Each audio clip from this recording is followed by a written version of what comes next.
You wanted the best. You've got the best podcast. The hottest podcast in the world. The Chris Voss Show, the preeminent podcast with guests so smart you may experience serious brain bleed. The CEOs, authors, thought leaders, visionaries, and motivators. Get ready. Strap yourself in. Keep your hands, arms, and legs inside the vehicle at all times, because you're about to go on a monster education roller coaster with your brain. Now, here's your host, Chris Voss. Hi, folks. Chris Voss here from the ChrisVossShow.com, the ChrisVossShow.com. We'll let the Iron Lady get her bit in there. She's going to do that. We got to pay her for every show, at least $10. That's what we pay every show, $10 for that bit. No, we don't pay anybody for anything around here. So, guys, welcome to the big show. We certainly appreciate you guys having us in your homes, your living rooms, in your cars, wherever we're stalking. Sometimes we're just peering through the window at you at night. But thanks for letting us join. The Chris Voss Show is the family that loves you but doesn't judge you. And now you just found out we're incredible stalkers and ordering restraining orders. Don't do that, folks. But we do ask you to please refer the show to your family, friends, and relatives. You know, if you don't share the show, we have for 15 years, 4 shows a day, a weekday. 15 to 20, because I'm not working on the weekends, people. Give me a break. 15 to 20 shows a week. We're bringing you the most smartest minds, the CEOs, the billionaires, the Pulitzer Prize winners, the people who've spent a lifetime studying and learning, developing stuff, and bringing to you what I always call stories are the owner's manual to life, so that we can share and be smarter.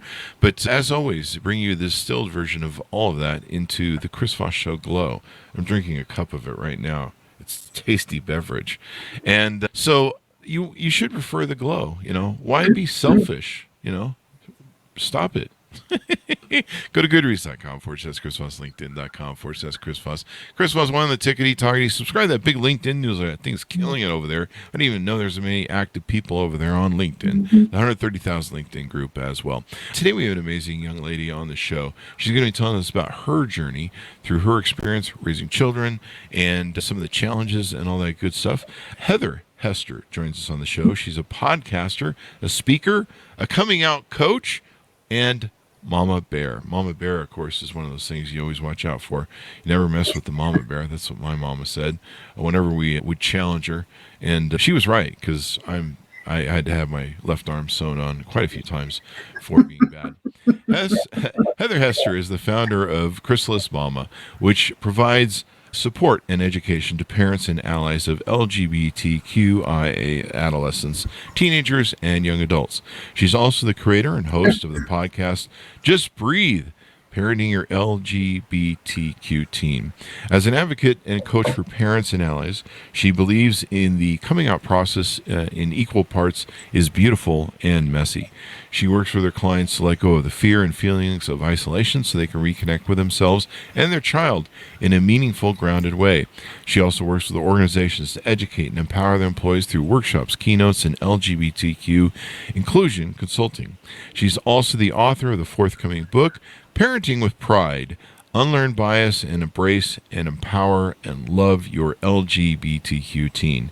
She has a plethora of unremarkable hobbies that keep her grounded, and she's married to her best friend, 27 years, the mother of 4 extraordinary kids, 2 of whom are LGBTQIA, and a student of life who believes in being authentic and embracing messiness. Welcome to the show, Heather. How are you? I am great. Thank you so much for having me. Holy cow, that was a mouthful. I think that I'm going to have to do a little editing of my bio. It's got it all in there. There's a lot of stuff in there. Oh my goodness. It tells you the story. We don't even have to do the show right now. I know. I think we're done. Thanks for coming, folks. Good night.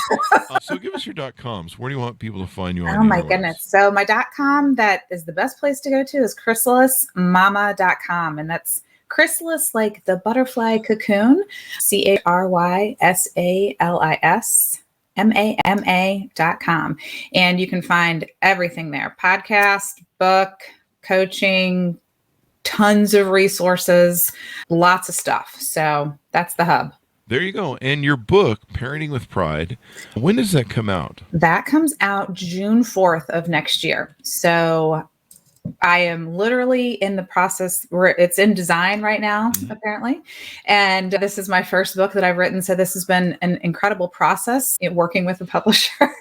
Anybody who's written a book is yes, it is. Right now I'm at that phase of, I'm so glad this part is done. You have it written and it's handed over to the editors? Yeah.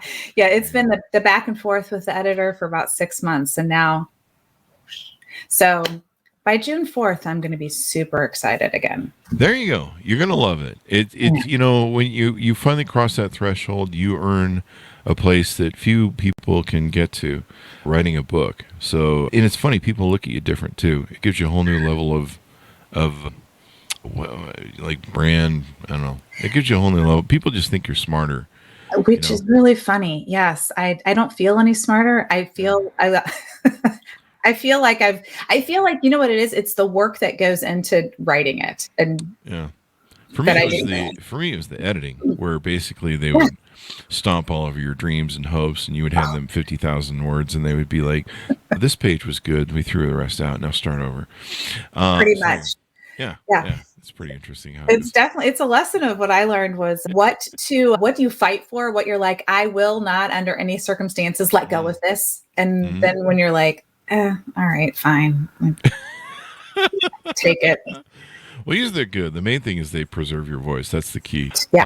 So give us a 30,000 overview of what's going to be in the book, Parenting with Pride, and some of what you do too as well in your coaching. Sure. So the 30,000 foot overview that's a great way to say it, because there are a lot of things in there, but essentially I do what I do because of my kids and because of what we learned. So my oldest, kind of the quick story is that my oldest came out as gay about 7 years ago. And we were A, blindsided, B, had no idea about anything. We had no family members who were gay or in the community. We didn't have friends who had kids and we didn't know where to find information. And not only was his coming out very bumpy, but he also had a lot of struggles. He was 16 at the time. So there was a lot of mental health stuff there. There was a lot of dealing with stuff at school. And so kind of were hit with a ton of things at one time. Couldn't find information. Go ahead. And no, go ahead and finish. I was just going to pop a question there. Sure. No, I was just going to say we couldn't find information. It was really difficult to find good information and where to find that support, where to find accurate information, right? And so kind of fast forward 18 months, we got to like this sweet spot where I was like, well, we couldn't find this stuff, so I'm going to create it. And that's where all of this has now come from. Interesting. So when he was growing up, did you have any signs, any inclination? No. Nothing. Nothing. Now it's funny. I will look back now and I'll look at certain pictures and I'll be like, knowing him and knowing him now and the way that he presents himself in the world, I'll look at pictures and I see glimpses of that person in pictures. But I didn't, before he came out, just did not see it at all. And I think part of that is he was working so hard to mask a lot of things and to be this person that he thought he was supposed to be, right? That he thought he needed to be, that we wanted him to be. So there was a lot, right? Yeah. Who society was telling him to be, right? He was a super smart kid. He was the oldest child. There are a lot of those pieces where he was like, well, I'm supposed to be like this and I'm supposed to be like this. So it's a lot of peeling all of that back to find who the authentic person is. There you go. And I mean, did you, as you guys were raising him, were you guys ultra religious? Sometimes they have trouble with with people from the LGBTQ community. I guess you never had any people who were gay as friends, so it was kind of hard to bridge. Yeah, I mean, we had people who that we knew from other parts of our life who were gay, but never really, thought of it. I guess never really thought about it. Now that first question you asked is an excellent question because I actually did grow up in a very, very religious family, very like alt-right conservative Christian family. So My husband grew up Irish Catholic. So very different ways of growing up. If you look at it just like in those very simple ways of looking at things, because we know life is much more complicated. But it was interesting because we actually, really without thinking about it, had decided we're doing things differently as we raise our kids. And so there were a lot of conversations, and we thought that we had been doing a pretty good job of let's talk about things, like let's be a lot more open about things. We did not do a good enough job. And I think part of that was knowing, well, this is where mom came from. This is what grandma and grandpa think. This is what, aunts and uncles say. And so that was a huge piece of our initial story and moves into today, but certainly, for me especially, it was like that moment when he came out, I was like, oh my gosh, all of those things that I've been told my entire life, they cannot be true. They cannot possibly be true. And I'm going to figure this out and I'm going to find all the answers. And so I've had a major shift in my life. And I think, my husband and my kids because of that as well. So there you go. So how did it go down? I mean, did he sit down with you and just come out to you, or were there things happening and you it was kind of becoming obvious? No, actually his story is pretty awesome. My husband and I actually were out of town. We were on a couples retreat halfway across the country, and my parents were staying with my kids. Mm-hmm. And so at the time he was 16 and then my younger kids were 13, 11, and 9. Mm-hmm. And so we were gone, like literally had not even been gone 24 hours. And I get a phone call that first night from my mom. She's, Connor's missing. We can't find him. And I was like, oh. Right. It's like the thing that no parent ever wants to hear ever. And so I was like, well, have you called so-and-so? Have you looked, I knew his sister was up, so I'm like, have her look on Find My Friends, right? All the things. Look on the Snap Map, like all the things that the kids do. And anyway, called the people, looked, couldn't find him. About 2 hours go past. We've called through everybody we can think of. And it's, mind you, 1:00 in the morning, Chicago time. So it's the middle of the night too for people here. Wow. And so finally I'm texting him, because I knew his phone was not off because his phone was just ringing.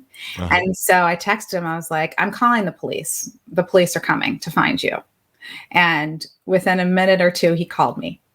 Wow. And crying, like sobbing. And I was just like, what is going on? Are you okay? And he was like, Mom, I've got to tell you something. And I was like, what?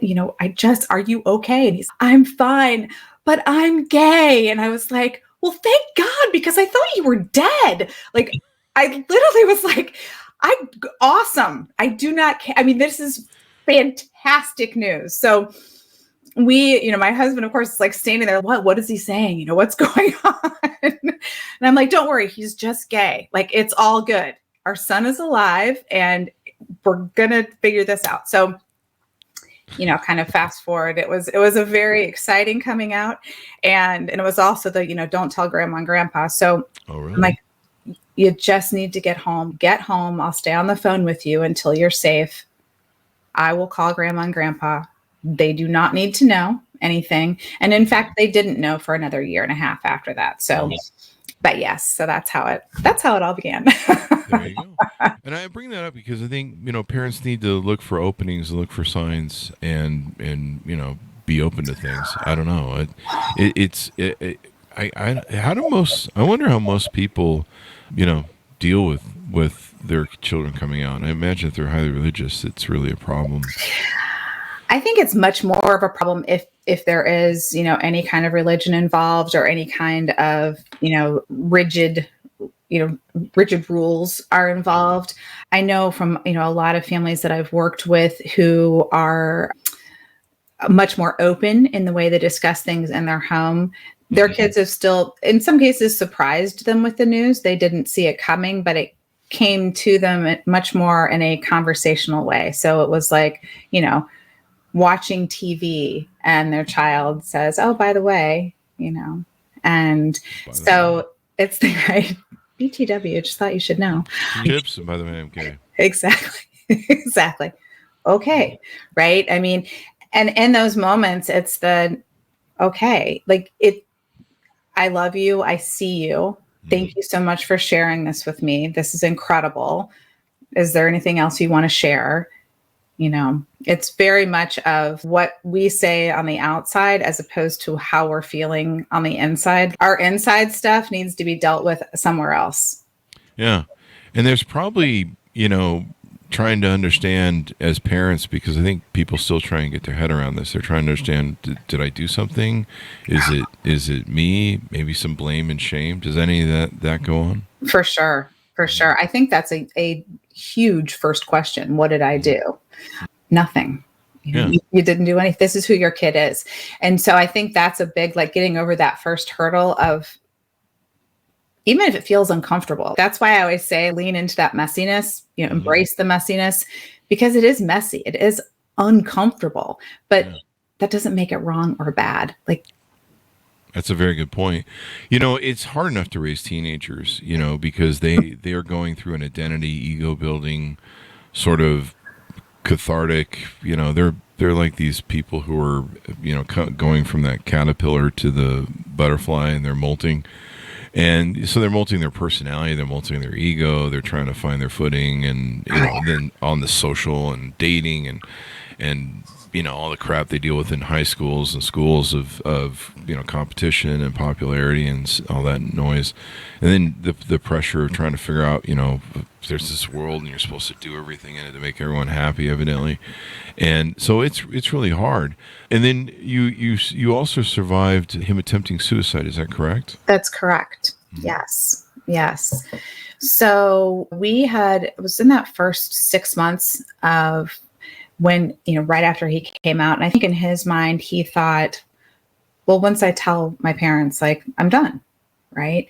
And then, none of us knowing any better and being 16 and kind of to your point that you just made, being a teenager is hard. Yeah. And then you layer coming out as gay or, whether it's a sexual orientation or a gender identity, that just layers on. Right. Mm-hmm. And so, for him, he started just going in this spiral because as he started realizing kind of the magnitude and making these shifts, it just became so big for him. And so he not only, was dealing with a lot of depression and anxiety, he started to self-medicate with marijuana, and he also was learning things. And this is a big thing that I talk about with parents now, because our kids want to know things, right? Mm-hmm.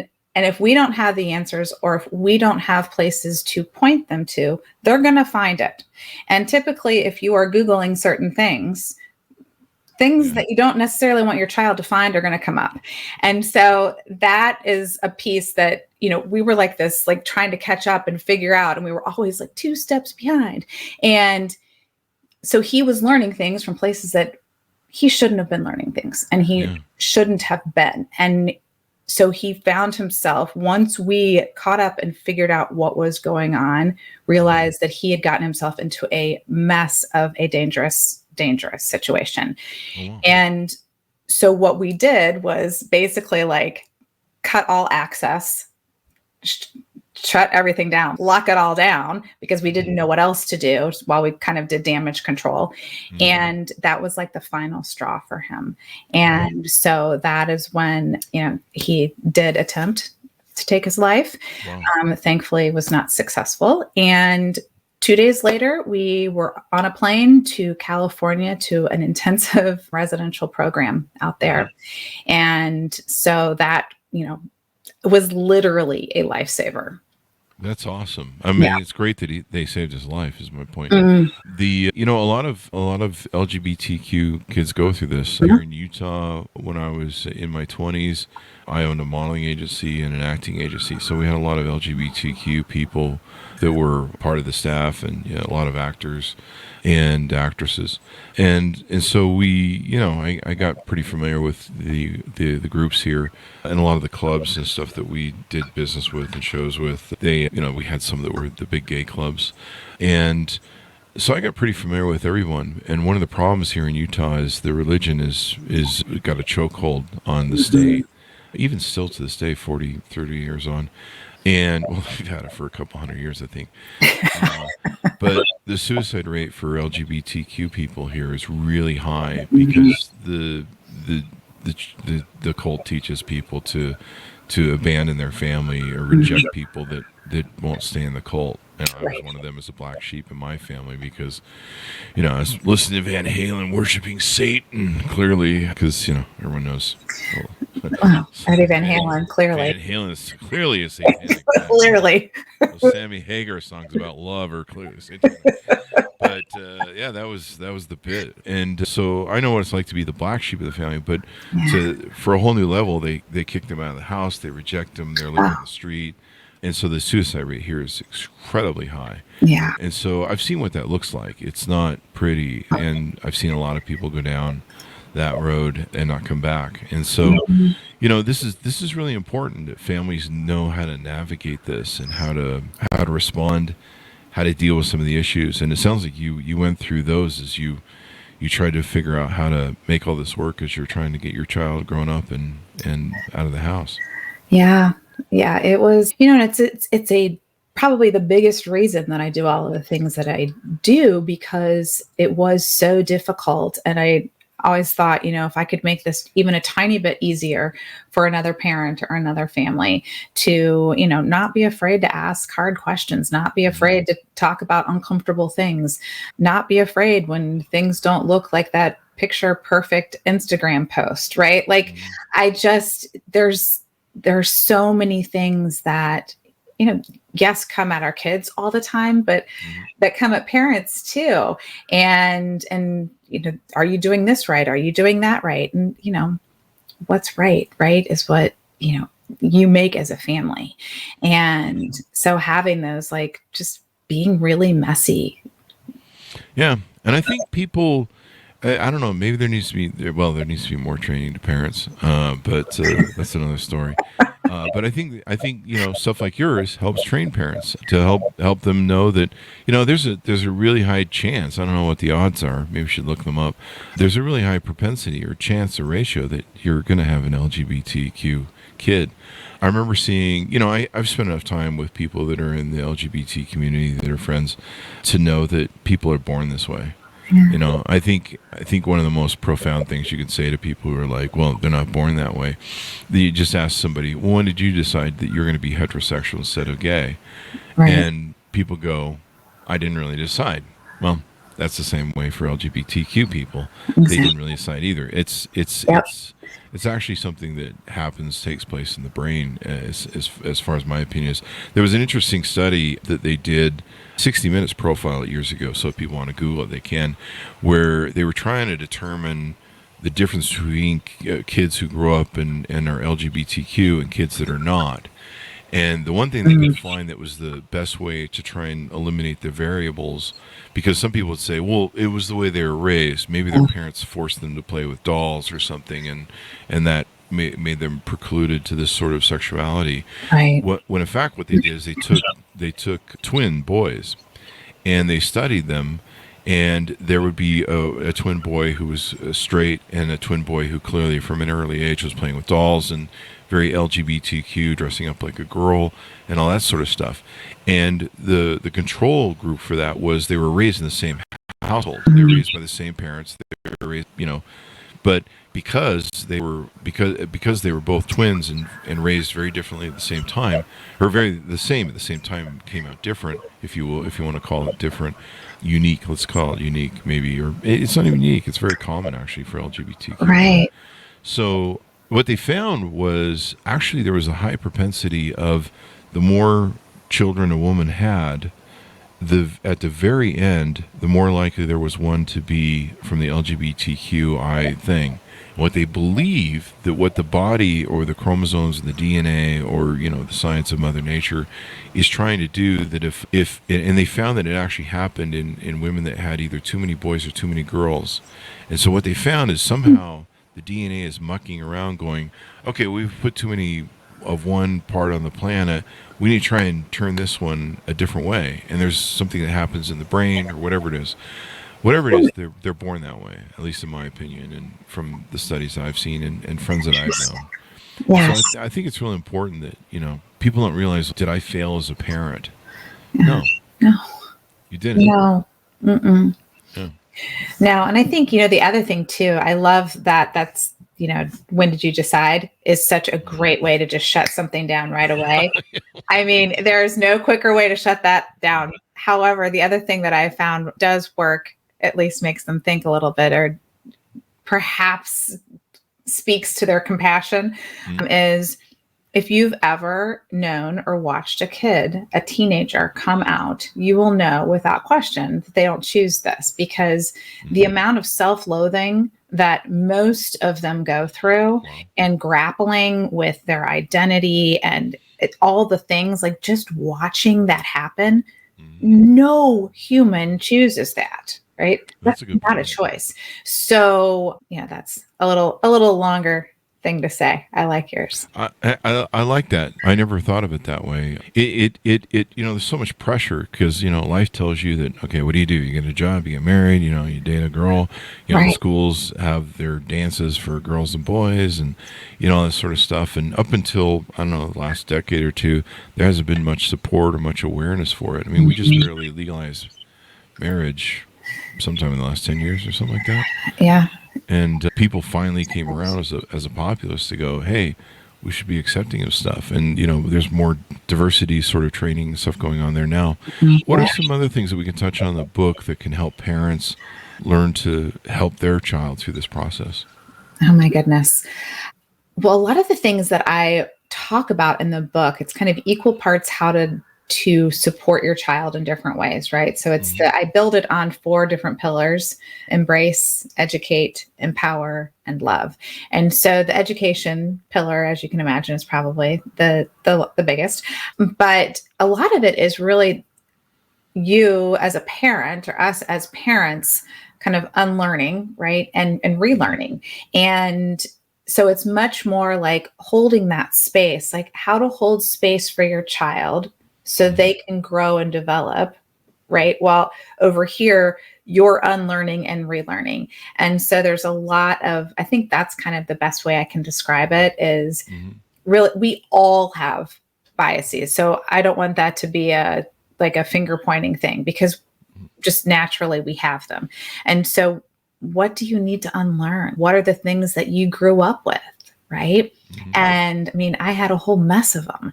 And so how do you kind of untangle that and then put in place the things that you have choices, and you have the ability to make your family the way you want it to be, right? To have incredible communication, to have really open communication. There's no, when you come to talking about, let's say, talking about sex, there isn't the talk, right?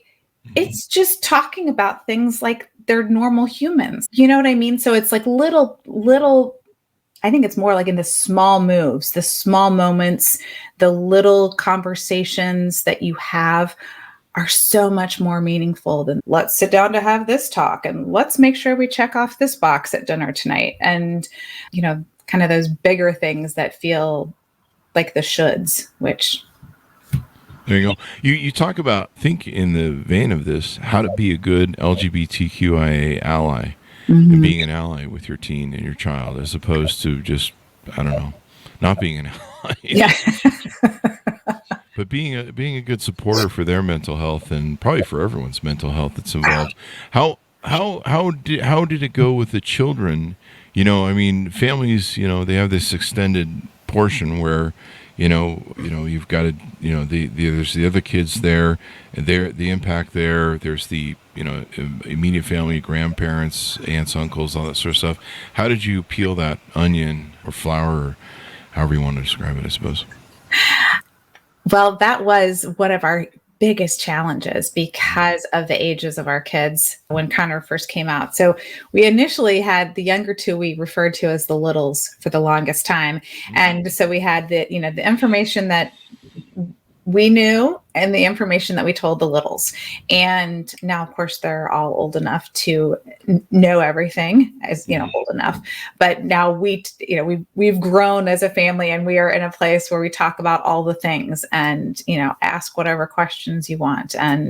But it's certainly, I think it helped us see things with our other kids so much faster. And I think that was probably a piece of it where we didn't even know what to look for, right? When it came to any kind of mental health struggle, because, most of us, I kind of think, and I say us, meaning let's just say we're all Gen Xers here listening to this portion, having teenage and early adult kids, right?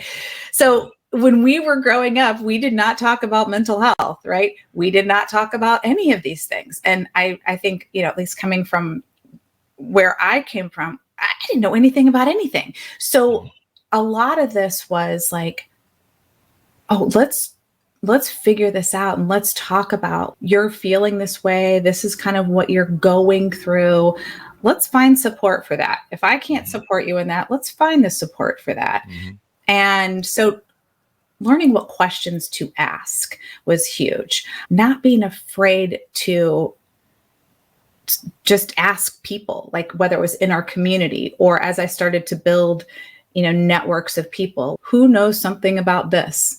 Direct me to somebody who's a professional or an expert or a podcast or a book or whatever it is. So I think those are the biggest things that really help when you have these, younger kids, because it's not just, it doesn't happen in a vacuum, right? Yeah.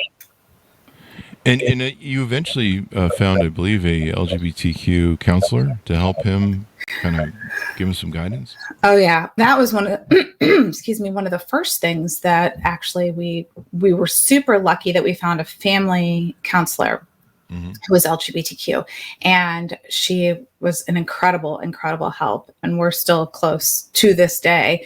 But then being able to to learn the right questions to ask. So once his first two therapists were not, but once he was away and then came back, we knew to say, this is exactly what he needs. And this is what he is wanting, right? And the different supports. So yes, having, whether the person themselves are in the community or at least have some, you need somebody who has knowledge about it, because the first person he saw, he ran circles around her and just, that was all kinds of fun. There you go. I remember, I remember counselors being thrown at me when I was a teenager because I'd left the cult, and the parents in the church weren't happy, so they hired a cult psychologist and put me in it. And I remember being yelled at, screamed at, going, "You're doing this for attention." I'm like, "No, I'm not. I just want to go play with my friends on Sunday." Right. But it was interesting, and I remember what it's like as a teenager running circles around a psychiatrist. Oh, yeah. You can only imagine. I look back, I actually came across some emails from her a few months ago when I was like looking for certain things for the book, and I was dying of laughter because I was like, oh my gosh, I know what was going on then, and the stuff that she was like telling us and that she was telling him, and I'm like, it actually helped. This is a helpful tip for parents, but it actually helped for my parents to come into the psychiatry office after a few meetings. I was meeting with a psychiatrist, and he was just trying to dig stuff out of me and trying to, I guess, relate to me. And as I was a teen, I was just shutting down. And, the guy was part of the cult. So, I'm just sitting there going, I see what you're up to. I wasn't born yesterday, man. I don't know why I was born with this ability to see through a lot of things from an early age. I knew it was full of crap at 3, but bravo. After about 3 visits, my parents and we had the big wrap-up meeting, because the Mormons are like, "Hey, can you get that kid back in the cult?" And because we're getting tired of paying for it, and so yeah, it's really You're really bad PR. Really hands off. This judge and jury isn't weighted in any way, shape, or form.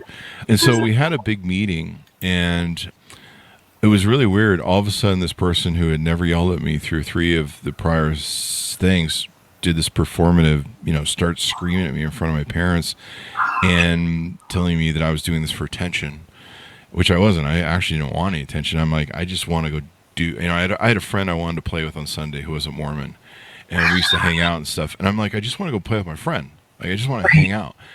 And so he just literally screamed at me, which is very unpsychological, whatever. Yeah. And watching my parents seeing that, and then I got up and left. I just finally said, fuck you, and left. And, I locked down the scene. But having my parents kind of see what it was like and what I was going through with them, have that done by a counselor, that actually kind of helped them. Because they told the counselor to, the counselor called the next day and said, yeah, I screwed up. And they're like, yeah, we don't need to do this anymore. I think we see what the problem is. So it kind of gave them an interesting perspective. Wow. So I don't know if that story helps people in this situation. But Yeah. I thought I'd share it. I think that is actually a great story and a great point, because it is incredibly valuable to go sit in, either whether you sit in on the sessions or you have a separate conversation with the therapist or the psychiatrist, because there were numerous times that I was like, yeah, this isn't going to work. Or, no, you do not know my child better than I know my child. I had someone try to tell me that after one meeting with them, and I was like, okay, bye-bye. We're not meeting with you anymore. So absolutely meet with them, and don't be intimidated by the fact that they're a therapist or a psychiatrist. This is your kid. This is your family. You ultimately trust your gut. Yeah. There are pitfalls to the LGBTQI community. You talk about how he got involved with somebody who is 10 plus years older. There are people who prey on very young things, and there's different levels of sexuality in the gay men market. There's lots of partners that you may have during a year. I think they have a lot more partners than straight people do. And, there's the breakups of those things. There's the emotional content, the sexual content, and all that sort of stuff. And I think giving them somebody who's in that community, who's older, wiser, and can give them some guidance on navigating some of the traps that are out there, I think that can help as well. 100%. Oh my gosh. I will tell you two of the best things that we ever did. So Connor now, he just graduated. So he lives in New York City. He went to school in New York City.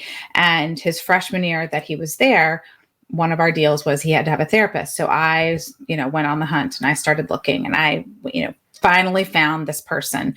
And I was like, okay, this guy's perfect. Like, I just knew in my gut, like, he was the one, but he had a wait list. So I called him, and I was like, look, this is what my kid has been through.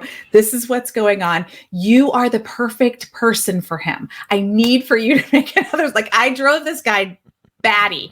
I mean, I emailed him, I called him. I was that mom. I'm so sorry, all of you people who are rolling your eyes. But that is where the mama barbaric part comes, because I was like, this is the person, and my son needs somebody, to your point, who is older, who is wiser, who has been there. He is gay. Lives in New York City. Like, he had all the things and had a background that understood a lot of the stuff that Connor had been through. So that he still sees him to this day. Awesome. Also finding him a medical practice so he has the entire practice, and he's in New York City. So the entire practice are gay men, but I mean, talk about a perfect place for a gay man to ask questions that his straight mother will never be able to answer in a good way. Right. I mean, there are just certain things where I'm like, I'd love to be able to help, but I honestly, I don't know. Yeah. Yeah. I think that's why it's important for, like you say, for them to have mentors and people that can help guide them. Because, I mean, I've had a lot of friends who are in the gay community, and there are some pitfalls that are out there. And there's some dangerous, and there's some predators. Wow. And there's some interesting, I mean, it's a different life and different lifestyle. Yeah. And you do need some help. So tell us about what you do. Tell us about your offering. I notice you've got a community on your website. You've got the podcast and some other resources, and then the stuff that you do. So tell us about what you do and how people can onboard with you. Sure, absolutely. So the podcast is, available. It's been around for 4 years. Lots of content there. I think that's a really great place for people to start if they're just curious, if they, have a kid who is out, or a young adult, or just want to be a good ally. Amazing content there. And you can access that through the website or any of your platforms, Spotify, Apple, all of them. It's everywhere. I work with parents and families. I also work with organizations, and what I do with each are very different. So with parents and families, I do coaching, and I do a lot of emailing with people that just kind of like that middle of the night question comes up. So I do have a whole like kind of unique email coaching program. There is the community as well. What I sent to you, which is a great way to kind of get to jump in and see what I do and what I offer and all of the resources, is my Ally Toolkit. And so there you have I gave you a link for that. The link for it is also on my website if you go right there. Mm-hmm. As far as organizations, I work with organizations. I do a lot of workshops. So like lunch and learns, and on very specific subjects like how to be a better ally or how to support your kid when they come out. And it's typically, a little bit of presenting and teaching, a lot of questions and talking. I also do some keynote speaking and consulting as well. So that's all the stuff. And you can find all of that on my website.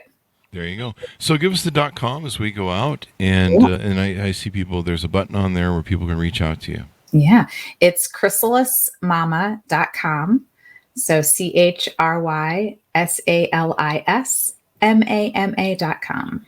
There you go. Well, this is really important because I've seen a lot of people commit suicide over this and have their lives destroyed a lot of times because of family rejection. Yeah. And it's heartbreaking. These are human beings, of course, we're talking about, but they're also your family members. And in the time that they need love and support and care most of all is the worst time to reject them or create more emotional drama than they could be dealing with in their life. It's hard enough just to be a teenager. Wow. I mean, it's hard enough just to grow the damn hell up. I'm still trying to grow the damn hell up. I can't get it right. So right? Oh my goodness. Yes. I 100% agree. Thank you very much, Heather, for coming on the show. We really appreciate it. Oh, Chris, thanks so much for having me. This was great. Thank you. Thanks, Mounties, for tuning in. As always, go to goodreads.com/Chris Voss. Also, pre-order the book. You can find it on Amazon or wherever fine books are sold for pre-order. Parenting with Pride, Unlearn Bias and Embrace, Empower, and Love Your LGBTQ+, available June 4th, 2024. There you go. Also go to linkedin.com/Chris Voss, Chris Voss 1 on the tickety-talkety, and I don't know, this Chris Voss Facebook. There's so many places. just make sure you find the right one. Thanks for tuning in. Be good to each other. Stay safe, and we'll see you guys next time.